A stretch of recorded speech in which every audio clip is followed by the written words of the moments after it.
Ce jour-là, à précisément 7h42, une vibration discrète fit frémir le téléphone de Sébastien Lecornu, posé sur l'imposante table en chêne massif de son bureau à Matignon. S'afficha alors un numéro commençant par l'indicatif d'Israël.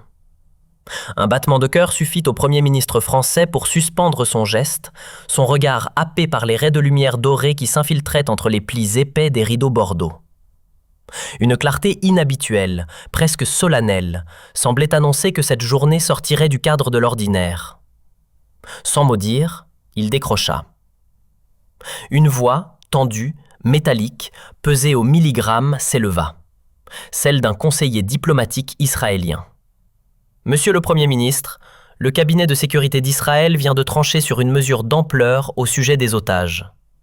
Le Premier ministre Netanyahou souhaite vous l'annoncer en personne. Ce jour-là, à précisément 7h42, une vibration discrète fit frémir le téléphone de Sébastien Lecornu, posé sur l'imposante table en chêne massif de son bureau à Matignon. S'afficha alors un numéro commençant par l'indicatif d'Israël. Un battement de cœur suffit au Premier ministre français pour suspendre son geste, son regard happé par les raies de lumière dorée qui s'infiltraient entre les plis épais des rideaux bordeaux. Une clarté inhabituelle, presque solennelle, semblait annoncer que cette journée sortirait du cadre de l'ordinaire. Sans mot dire, il décrocha. Une voix, tendue, métallique, pesée au milligramme, s'éleva. Celle d'un conseiller diplomatique israélien. Monsieur le Premier ministre, le cabinet de sécurité d'Israël vient de trancher sur une mesure d'ampleur au sujet des otages. Le Premier ministre Netanyahou souhaite vous l'annoncer en personne. Une conférence multilatérale est prévue dans 3 heures exactement. À ces mots, le corps entier de Lecornu se raidit. 3 heures. Rien de plus pour percer les secrets des couloirs feutrés de Jérusalem. 3 heures avant que la planète ne se voie confrontée à une révélation qui bouleverserait les équilibres. Il raccrocha, muet.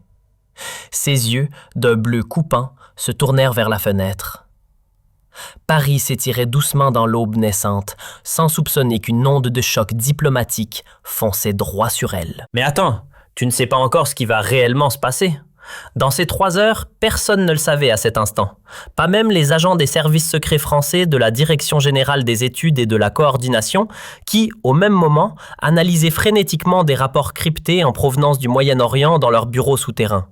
Pas même les journalistes chevronnés qui préparaient leur matinale habituelle à France Inter et à BFM TV. Et certainement pas les familles des otages français qui, depuis des mois interminables, vivaient dans l'angoisse.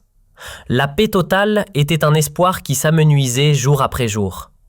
Ce que Benjamin Netanyahou s'apprêtait à annoncer au monde allait pulvériser toutes les certitudes établies, toutes les négociations menées dans l'ombre, toutes les promesses murmurées dans les couloirs du pouvoir. Et ce que Sébastien Lecornu a fait, Lecornu allait lui répondre en une seule phrase tranchante, allait entrer dans l'histoire comme l'un des moments les plus audacieux, les plus courageux et les plus controversés de la diplomatie française moderne. Revenons quelques semaines en arrière pour que tu comprennes vraiment tout. Il faut saisir le contexte dans sa totalité pour mesurer toute la portée explosive de ce qui va suivre. Depuis l'attaque dévastatrice du 7 octobre et l'enlèvement brutal de dizaines d'otages, dont plusieurs citoyens français, la pression internationale sur Israël n'avait cessé de croître, comme une cocotte minute prête à exploser. Les négociations menées dans le plus grand secret par le Qatar, l'Égypte et les États-Unis semblaient piétiner désespérément. Chaque jour apportait son lot de rumeurs contradictoires, d'espoirs déçus, de désespoir et de rage contenue. Mais personne n'avait anticipé ce qui allait se produire ce matin-là. Dans son bureau silencieux de Matignon, Sébastien Lecornu se leva lentement de son fauteuil en cuivre. À 39 ans, il était l'un des plus jeunes premiers ministres de l'histoire française moderne. Nommé par Emmanuel Macron le 5 septembre 2024, il avait déjà traversé des crises politiques majeures. La motion de censure, les manifestations violentes contre la réforme, les tensions avec l'extrême droite montante. Mais rien, absolument rien, ne l'avait préparé à ce qu'il attendait aujourd'hui. Il marcha vers la fenêtre, les mains croisées dans le dos, et observa les toits de Paris qui scintillaient sous la rosée matinale. Quelque part dans cette ville, des familles françaises attendaient désespérément des nouvelles de leurs proches retenus en otage. Quelque part, dans les bureaux du Quai d'Orsay, des diplomates chevronnés tentaient de déchiffrer les intentions réelles d'Israël. Et quelque part à Jérusalem, Benjamin Netanyahou préparait son annonce qui allait secouer le monde. Le cornu ferma les yeux une seconde. Il repensa à sa dernière conversation téléphonique avec Macron, 2 jours auparavant. Le président lui avait dit, avec cette gravité particulière qu'il adoptait dans les moments cruciaux, « Sébastien, si Netanyahou fait ce que nos services pensent qu'il va faire, tu devras prendre position seul.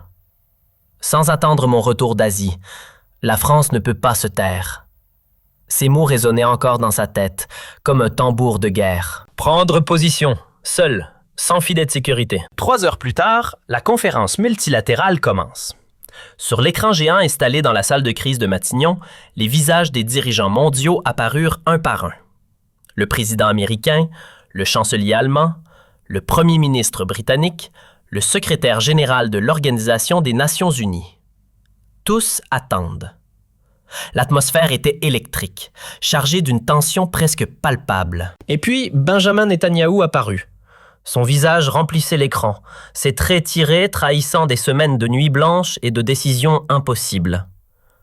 Il portait sa chemise blanche impeccable habituelle, sa cravate bleue parfaitement nouée.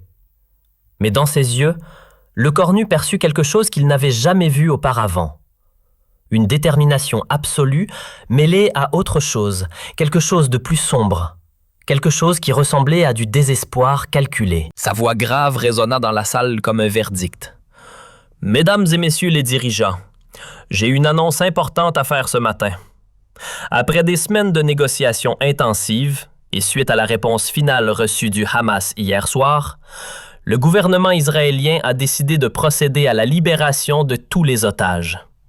Nous sommes prêts à mettre en œuvre la première phase du plan de libération dès demain matin. » Un silence de plomb tomba sur la salle.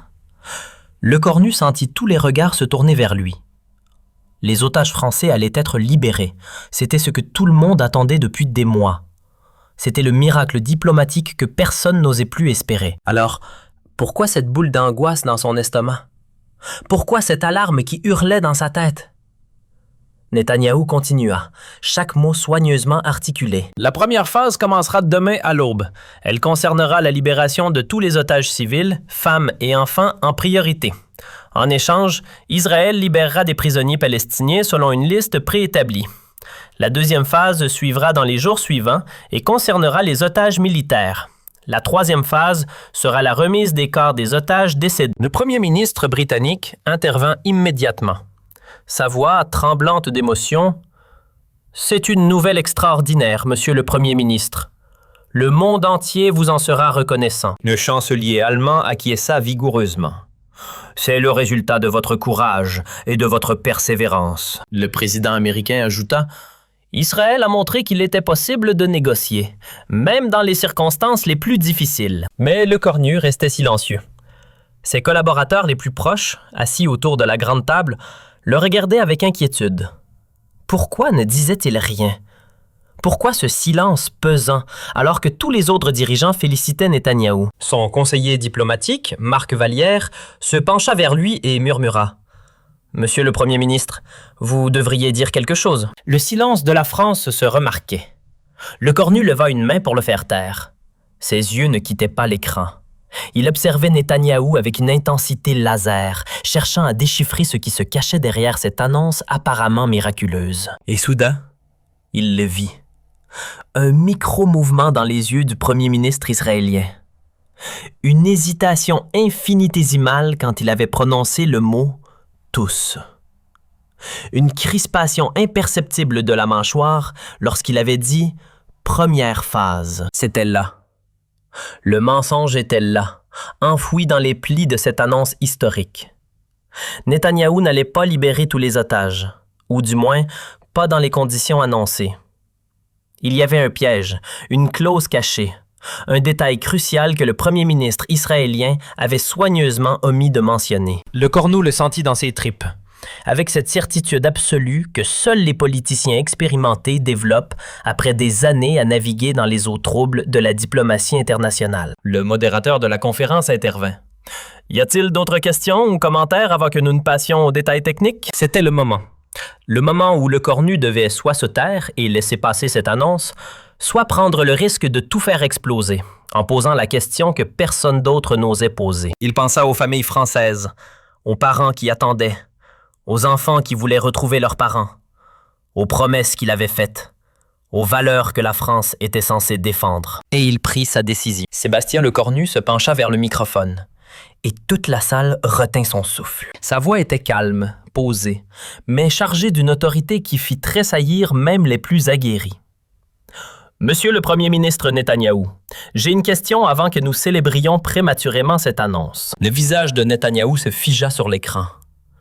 Les autres dirigeants semblaient surpris par l'intervention française. Le ton de Lecornu n'était pas celui de la félicitation, mais celui de l'interrogation exigeante. Vous avez dit que tous les otages seraient libérés, mais je voudrais une clarification précise. Est-ce que cela inclut les otages qui ont la double nationalité israélo-française? Est-ce que cela inclut les otages qui ont été identifiés par vos services comme ayant des liens, même lointains, avec des organisations que vous considérez comme problématiques? Est-ce que tous signifie vraiment tous, sans exception, sans clause cachée, sans conditions secrètes? Le silence qui suivit fut assourdissant. Mais Netanyahou ne répondit pas immédiatement. Ses yeux se plissèrent légèrement. Il venait de comprendre que Lecornu avait vu à travers son annonce, qu'il avait détecté la faille dans sa déclaration soigneusement préparée. Les secondes s'étirèrent comme des heures. Tous les regards étaient braqués sur l'écran, attendant la réponse du premier ministre israélien. Marc Vallière était devenu blanc comme un linge. Il savait que son patron venait de franchir une ligne rouge, qu'il venait de mettre publiquement en doute la parole d'un chef d'État allié devant l'ensemble de la communauté internationale. Finalement, Netanyahou parla, et sa voix avait perdu toute sa chaleur diplomatique. « Monsieur le Premier ministre Lecornu, je peux vous assurer que notre engagement est total. Tous les otages civils seront libérés selon le calendrier établi. » Lecornu ne lâcha pas prise. Il se pencha encore plus vers le microphone et ce qu'il dit ensuite allait être répété dans tous les médias du monde pendant des semaines. « Monsieur le Premier ministre, avec tout le respect que je vous dois, tous les otages civils n'est pas la même chose que tous les otages. Reformulez ma question très simplement. Allez-vous libérer absolument tous les otages, sans exception, y compris ceux que vous considérez comme ayant le statut ambigu de doubles nationaux ou de personnes sous enquête? » Et là, dans cette fraction de seconde qui semblait durer une éternité, le visage de Netanyahou changea. La façade du diplomate triomphant s'effrita légèrement, ses mâchoires se serrèrent, ses yeux devinrent plus durs. Il venait de comprendre qu'il ne pourrait pas contourner la question française. Lecornu avait mis le doigt exactement là où ça faisait mal. « La situation est complexe », commença Netanyahou, et ces 4 mots confirmèrent tout ce que Lecornu soupçonnait. Il y a effectivement quelques cas particuliers qui nécessitent une évaluation de sécurité supplémentaire. Nous parlons d'un très petit nombre d'individus qui, combien d'otages ne seront pas libérés dans cette première phase que vous présentez comme totale? Le malaise dans la salle de conférence virtuelle était maintenant palpable. Le président américain se racla la gorge, visiblement inconfortable. Le premier ministre britannique détourna le regard. Le chancelier allemand tripotait nerveusement ses papiers. Ils savaient tous que Lecornu venait de déchirer le voile de la diplomatie polie pour exposer une vérité que personne ne voulait entendre. Netanyahou hésita encore, puis lâcha « Environ 23 individus resteront en détention temporaire pour des raisons de sécurité nationale israélienne. Ils seront libérés dans une phase ultérieure après vérification approfondie. » Le chiffre explosa dans l'esprit de Lecornu comme une bombe. 23 êtres humains que Netanyahou s'apprêtait à exclure de sa grande annonce de libération. 23 otages dont les familles allaient découvrir qu'ils ne faisaient pas partie des tous promis.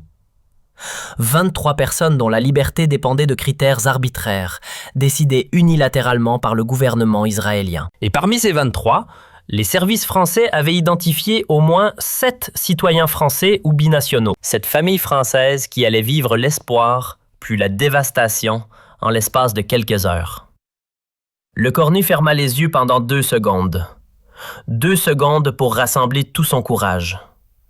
2 secondes pour mesurer l'impact de ce qu'il allait dire.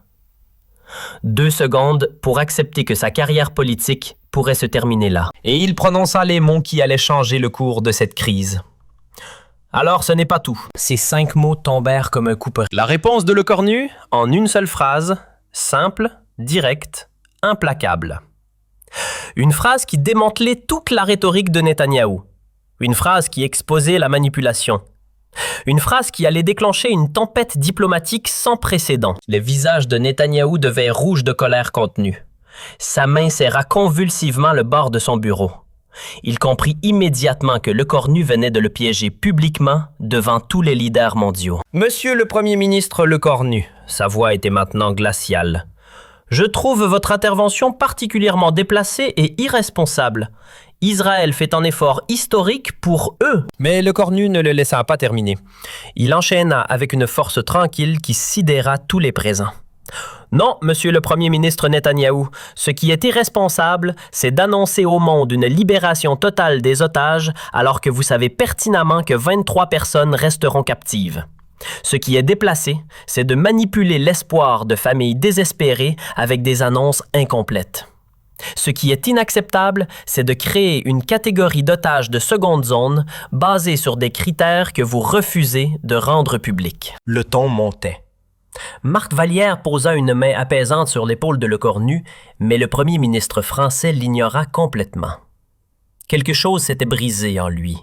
La fatigue accumulée, les nuits blanches à négocier, les appels déchirants des familles, la pression constante, tout cela explosait maintenant en un torrent de vérité diplomatique. « Puisque nous parlons franchement, » continua Lecornu, sa voix devenant plus ferme à chaque mot, « permettez-moi de vous dire ce que la France pense vraiment de cette situation.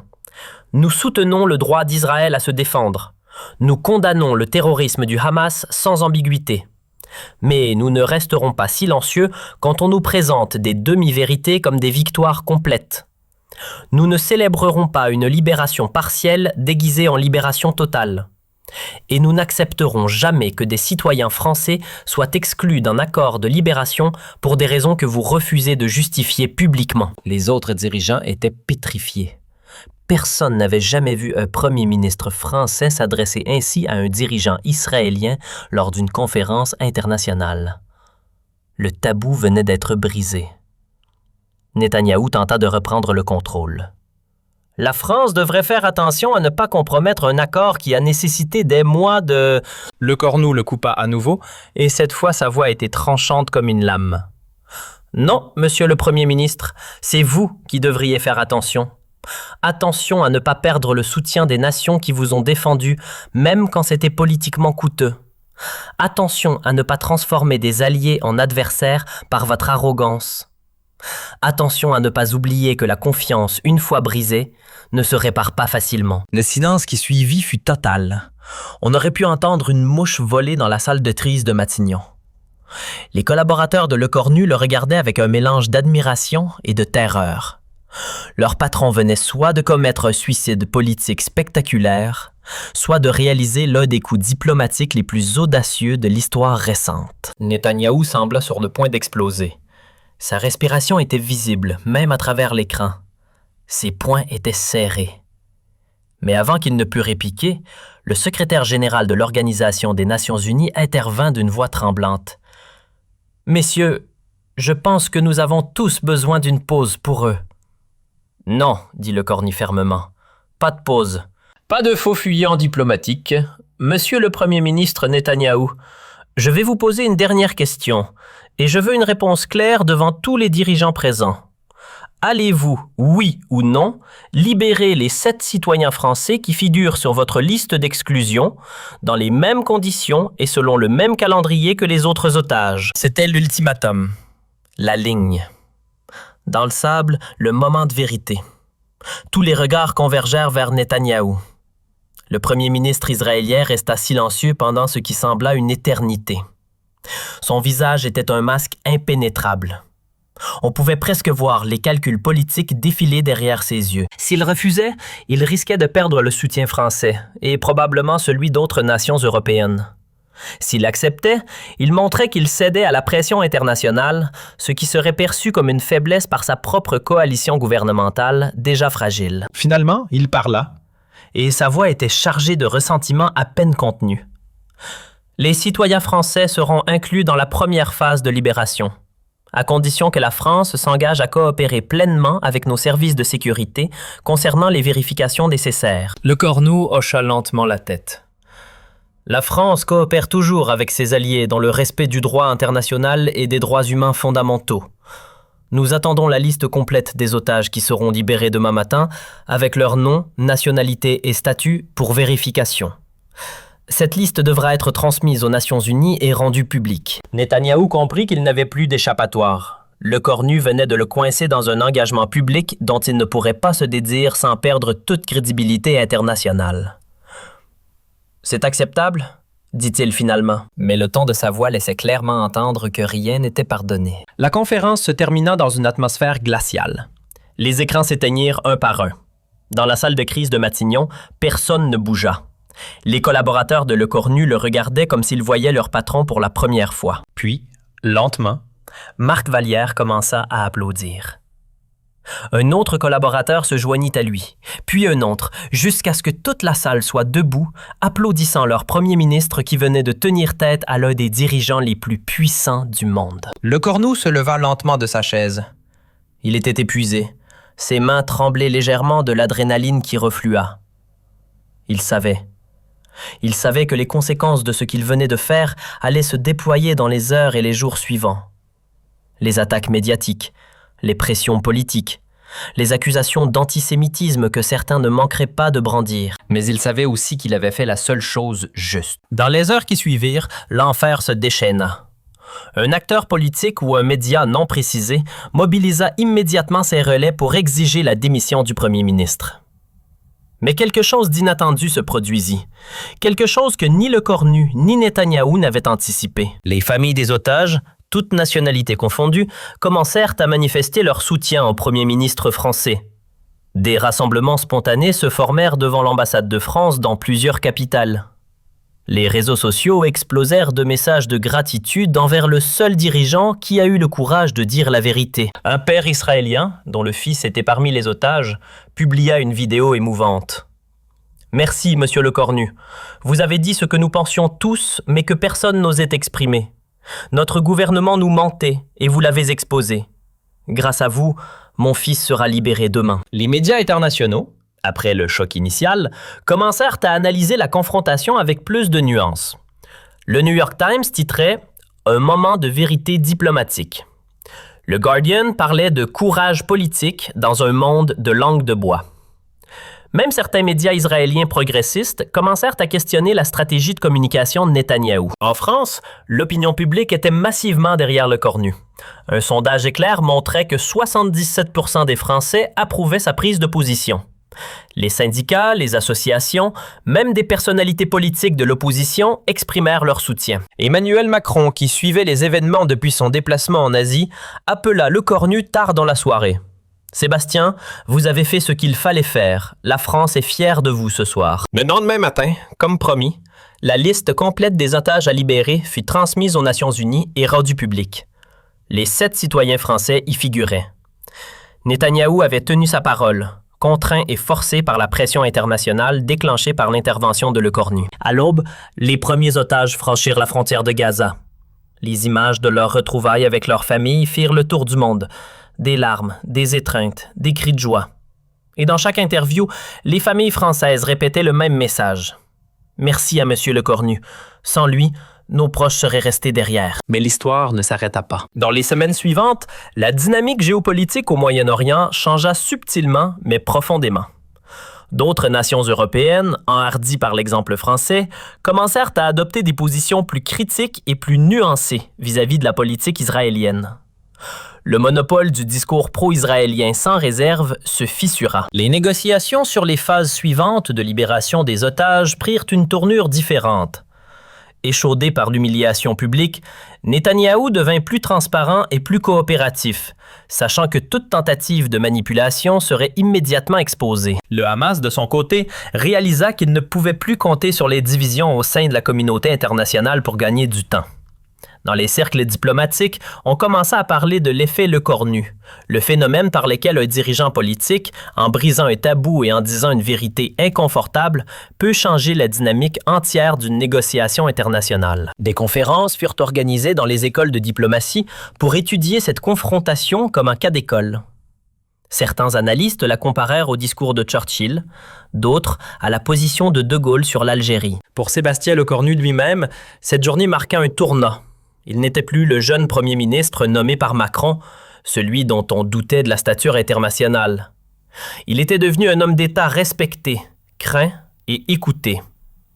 Les dirigeants mondiaux savaient désormais qu'il ne se contenterait pas de formules diplomatiques creuses, qu'il était prêt à dire des vérités dérangeantes, même à des alliés puissants. 3 mois plus tard, lors d'un sommet européen à Bruxelles, Netanyahou et Lecornu se croisèrent dans un couloir.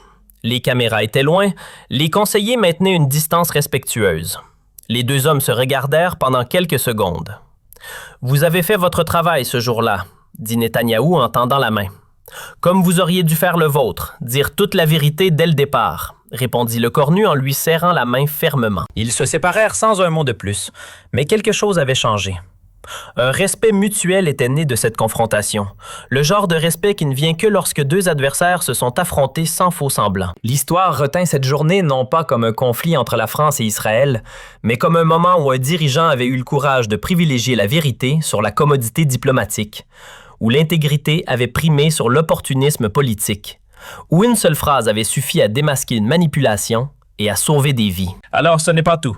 5 mots, une phrase, une vérité et un héritage qui allait inspirer une génération de diplomates à ne jamais sacrifier l'honnêteté sur l'autel de la convenance politique. Aujourd'hui, quand on demande à Sébastien Lecornu s'il regrette sa confrontation avec Netanyahou, il sourit et répond invariablement.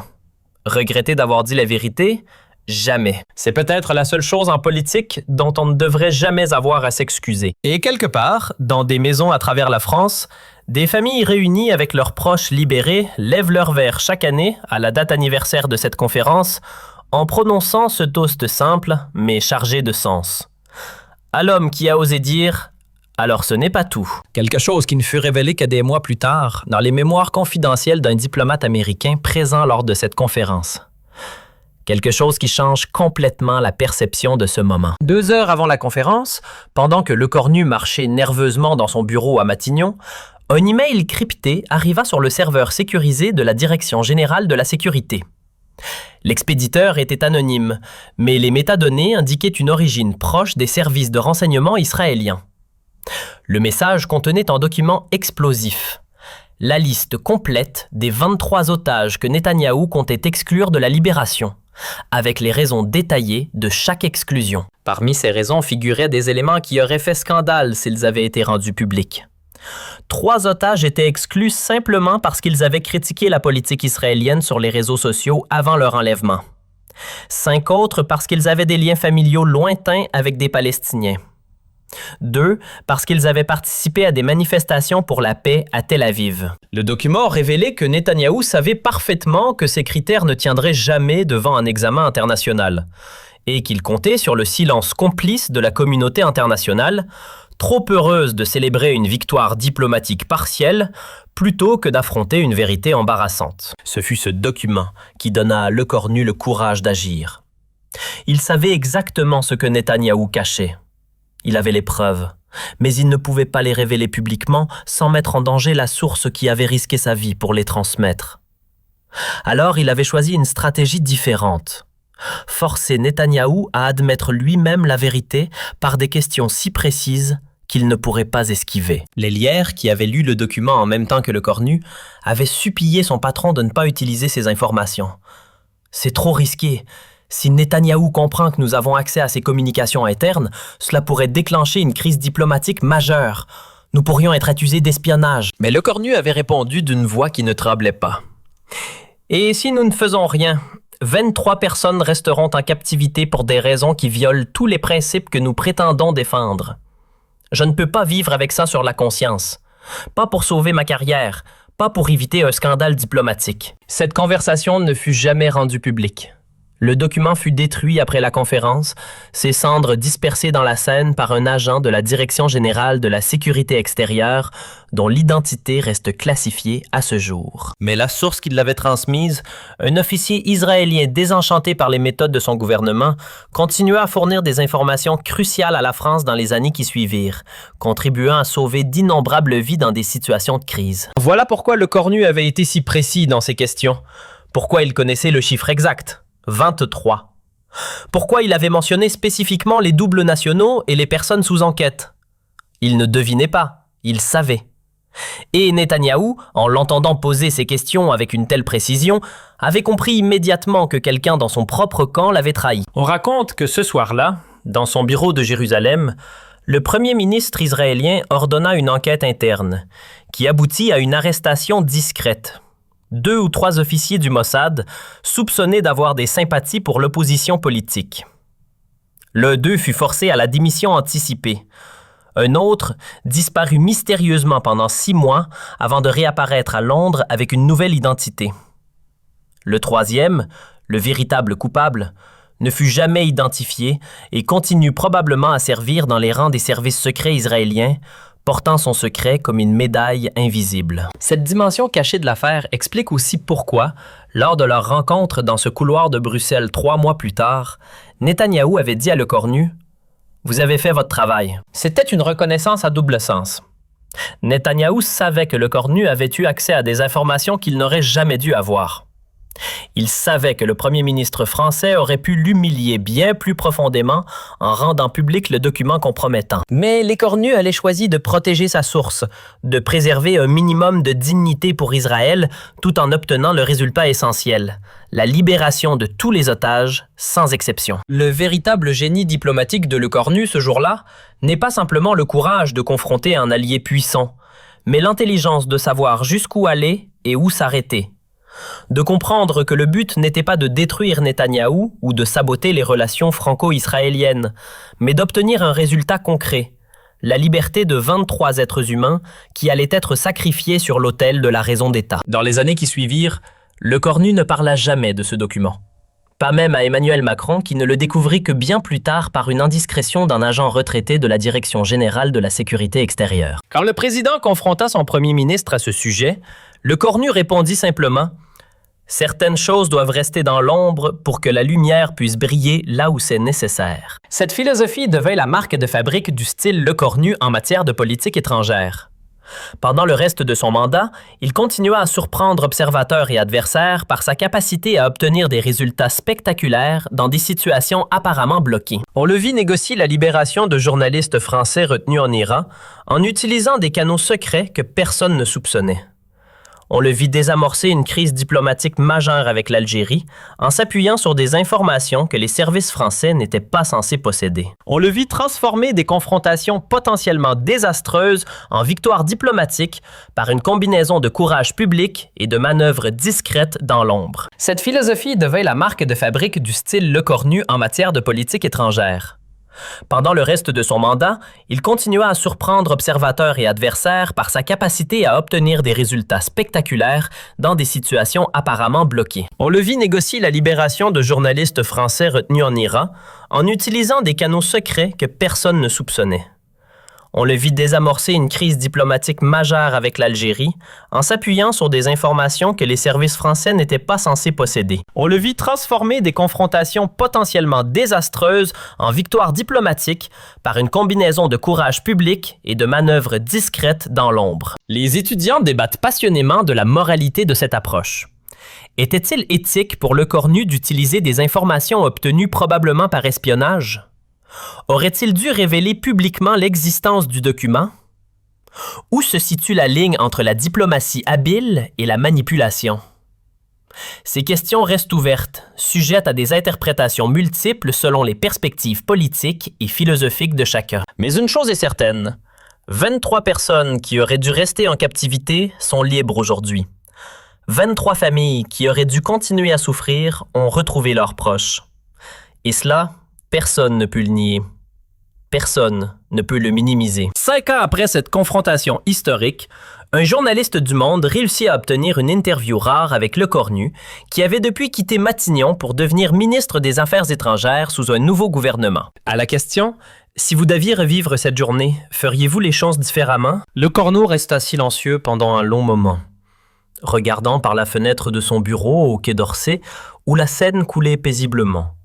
Puis il se tourna vers le journaliste avec ce regard bleu acier qui était devenu sa signature, et il dit: Vous savez, en politique, on nous apprend à peser chaque mot, à calculer chaque geste, à anticiper chaque conséquence.